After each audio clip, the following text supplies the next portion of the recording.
my ASMR channel. If you may remember in the last video about my knife collection, I mentioned that I bought a gun of a childhood friend. And this is indeed the gun in question. And before anybody gets too upset about, kids buying and selling guns, this is not really recognized as such in the United States. And you're about to see why exactly. This is a 1800s Colt navy black powder revolver replica.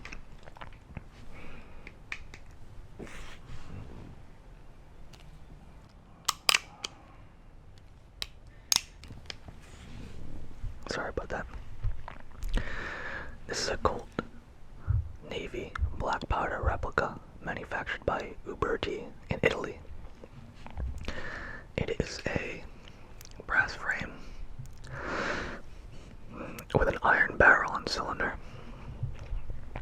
I bought it for a grand total of $100, and presumably he got it off of this E. Gaylord from Chicopee, Massachusetts, as engraved on this holster here. Hopefully y'all can see that.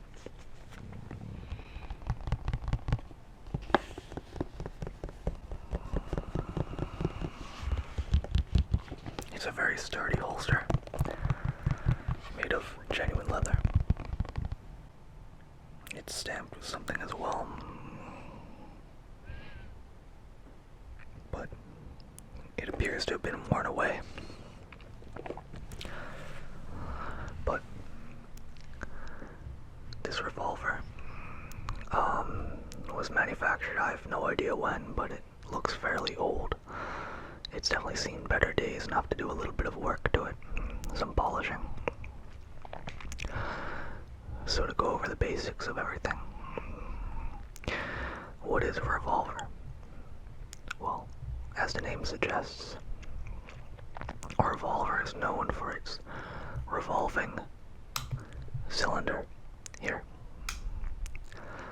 Where in modern revolvers, your cartridges are contained in each hole in the cylinder. Whereas with a black powder revolver, the cylinder contains your powder, patch, and ball, which then has to be rammed in with the use of this ramrod here. Each cylinder has to be individually loaded and rammed. And then in this case, the revolver then has to be primed back here with a primer. This is aided with a cutout in the frame for removal and application of primer caps onto the cylinder, onto what are known as nipples. Now, a revolver can either be single action or double action, and essentially that refers to what the hammer does.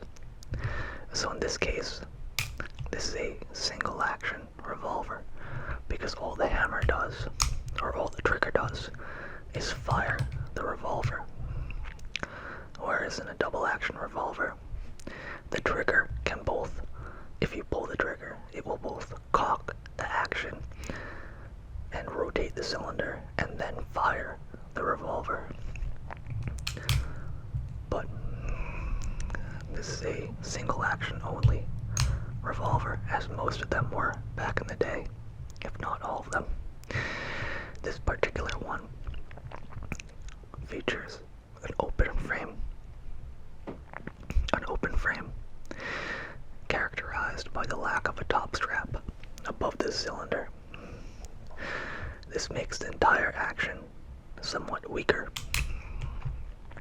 when using heavier loads, which you can do in this. It's up to you to dictate the powder and shot weight.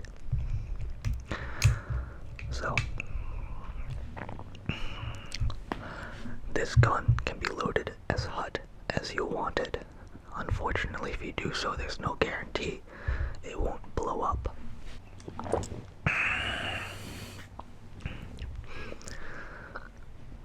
This particular revolver I have never fired before, but I intend to at some point very soon.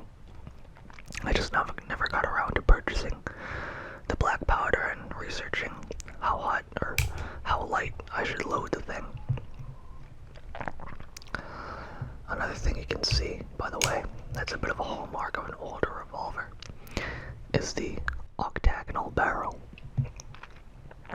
which is still occasionally retained for heavier revolvers, although it's mainly been phased out. This is done for strength, mainly. One thing that's most certainly changed to modern revolvers is the sight picture. You can see on this Colt here, you've got a front bead on the tip of the barrel, as opposed to a front blade or post. And your rear sight picture is obtained through the hammer itself.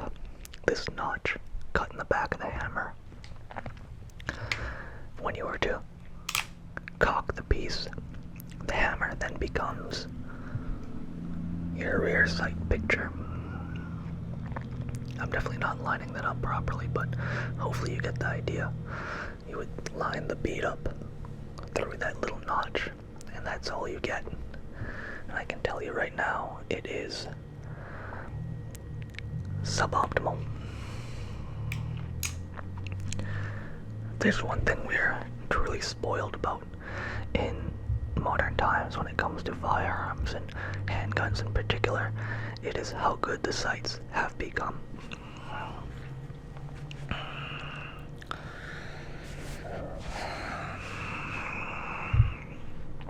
Now the Colt Army variant, which would be in 45 or 46 caliber ball, I believe was the one known as the Peacemaker, not the cartridge revolver, if I'm not mistaken, but don't quote me on that, I'm not a historian. If you want detailed gun historics, I would recommend going to Ian McCollum of Forgotten Weapons for that rundown, but I do know that I don't necessarily trust this ramrod to not come loose when firing the piece, but hopefully one day I'll be able to do that. I do know disassembly of the revolver comes by way of removing this block, which would then allow you to remove, I believe, the hinge for the ramrod, as well as the cylinder axis bore. If you can see it there, that separate rod that the cylinder rides on, that would allow you to remove all that. I haven't done that yet. I don't really intend to quite yet, since I'm not even ready to fire the piece. But for any of those curious about what guns a child could be selling and trading, that's it. And I believe in many US states this isn't even considered a firearm. Black powder guns and weapons are kind of murky like that. You've got to be not really careful, I guess, but it depends where you are and what caliber it is and how long it is. But from my recollection, this isn't really considered a gun in a lot of states. It is rifled. However, you can see the lands down the barrel. That's definitely not a it's not a view you really want to have. Subscribe to my channel or else. I had to say it. I'm sorry. But that thing's completely unloaded. I don't even own black powder, and these don't fire a regular bullet as you may have gathered, you have to cast your own or buy your own pre-cast lead balls, in this case 36 caliber. I would definitely not be waving this thing around my house so judiciously if it was indeed loaded. Now, one thing you did have to worry about with these was something called a chain fire. And essentially what that meant was all 6 cylinders or any amount more than 1 cylinder being fired at one point when you pulled the trigger due to loose powder accumulating in certain places. Now, that's not the end of the world.